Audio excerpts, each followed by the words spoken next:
একটা দেশ কতটা অবিশ্বাস্য হতে পারে সে প্রশ্নের উত্তর হয়তো লুকিয়ে আছে চীনের কিছু মেগা প্রজেক্টে, যা দেখলে মনে হয় তারা যেন ভবিষ্যতের পৃথিবী আগে থেকেই বানিয়ে ফেলছে। কোথাও পাহাড় কেটে শহরের ওপর শহর তৈরি হচ্ছে, কোথাও আবার হ্রদের নিচ দিয়ে ছুটছে গাড়ি। আর কিছু জিনিস দেখলে তো মনে হয় এগুলো বাস্তব না, কোনো সাইফাই সিনেমার দৃশ্য। আজ জানা যাক চীনের এমন 5টি অবিশ্বাস্য মেগা প্রজেক্ট সম্পর্কে।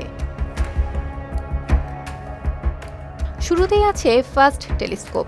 চীনের গুইঝো পাহাড়ের ভেতরে লুকিয়ে থাকা এই বিশাল টেলিস্কোপকে বলা হয় চায়নার স্কাই আই। পৃথিবীর সবচেয়ে বড় রেডিও টেলিস্কোপগুলোর একটি এটি এতটাই বিশাল যে ভেতরে 30-এরও অধিক ফুটবল মাঠ সহজেই ঢুকে যাবে। দূর থেকে দেখলে মনে হয় পাহাড়ের বুকের মধ্যে কেউ বিশাল একটি ধাতব থালা বসিয়ে দিয়েছে। তবে মজার ব্যাপার হলো এটি আকাশ দেখে না, বরং মহাকাশের শব্দ শোনে। বিজ্ঞানীরা এই টেলিস্কোপ দিয়ে কোটি কোটি আলোকবর্ষ দূরের সিগন্যাল ধরার চেষ্টা করেন, এমনকি ভিন গ্রহের কোনো সংকেত আছে কিনা সেটিও খোঁজা হয় এখানে। তাই আশেপাশের এলাকায় মোবাইল সিগন্যাল পর্যন্ত সীমিত করা হয়েছিল, কারণ সামান্য শব্দও এর কাজে বাধা দিতে পারে। এরপর আসা যাক চংকিং শহরের হুয়াংজুইওয়ান ইন্টারচেঞ্জে। এটিকে ওপর থেকে দেখলে প্রথমে মনে হয় কেউ বিশাল এক বাটি নুডলস ছড়িয়ে দিয়েছে।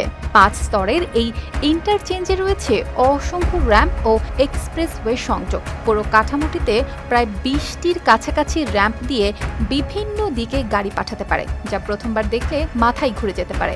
কেউ কেউ মজা করে বলে ভুল র্যাম্পে উঠলে হয়তো অন্য শহরে গিয়ে বের হতে হবে।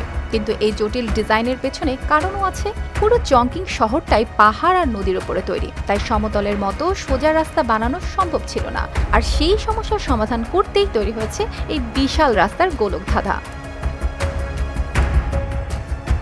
এরপর রয়েছে লাকি নট ব্রিজ।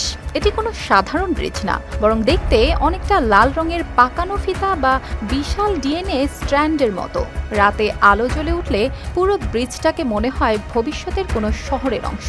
চীনের চাংশা শহরের এই ব্রিজটি মূলত চীনা ঐতিহ্যের লাকি নট বা সৌভাগ্যের গিট থেকে অনুপ্রাণিত। ব্রিজটির 3টি লুপ এমনভাবে একে অপরকে জড়িয়ে আছে যেন বিশাল কোনো শিল্পকর্ম বাতাসে ঝুলছে। এবার আসা যাক সাউথ নর্থ ওয়াটার ট্রান্সফার প্রজেক্টে। এটি শুধু একটি প্রকল্প না, বরং পুরো চীনের পানি সরবরাহ ব্যবস্থাকে বদলে দেওয়া এক বিশাল কৃত্রিম নদী নেটওয়ার্ক। চীনের দক্ষিণে পানি বেশি, কিন্তু উত্তরে ভয়াবহ সংকট। তাই ইয়াংজি নদী ব্যবস্থা থেকে পানি তুলে হাজার হাজার কিলোমিটার দূরে উত্তরাঞ্চলে পাঠানো হচ্ছে। এই প্রকল্পের 3টি প্রধান রুট মিলিয়ে ক্যানাল ও পানিপথের দৈর্ঘ্য কয়েক হাজার কিলোমিটার। শুধু সেন্ট্রাল রুটই প্রায় 1400 কিলোমিটারের বেশি দীর্ঘ। এই প্রকল্প এখন বেইজিং সহ উত্তর চীনের কোটি কোটি মানুষের পানির উৎস। সবশেষে আছে তাইহু আন্ডার ওয়াটার টানেল। বিশ্বের অন্যতম দীর্ঘ আন্ডার ওয়াটার হাইওয়ে টানেলগুলোর একটি এটি। প্রায় 10.8 কিলোমিটার দীর্ঘ এই টানেল তৈরি করা হয়েছে তাইহু হ্রদের নিচ দিয়ে। আগে এই হ্রদের চারপাশ ঘুরে যেতে অনেক সময় লাগতো, এখন গাড়ি সরাসরি পানির নিচ দিয়ে চলে যাচ্ছে। ভেতরে ঢুকলে মনে হয় যেন কোনো ভবিষ্যতের শহরের টানেলে প্রবেশ করা হয়েছে। তবে সবচেয়ে অবাক করা বিষয় শুধু এর দৈর্ঘ্য না, বরং এর ভেতরের ফিউচারিস্টিক ডিজাইন। টানেলের এলইডি লাইটগুলো কিছুক্ষণ পরপর রং বদলায়, কোথাও নীল, কোথাও বেগুনি, আবার কোথাও চলন্ত আলোর মতো প্যাটার্ন দেখা যায়। অর্পিতা জাহান, RTV।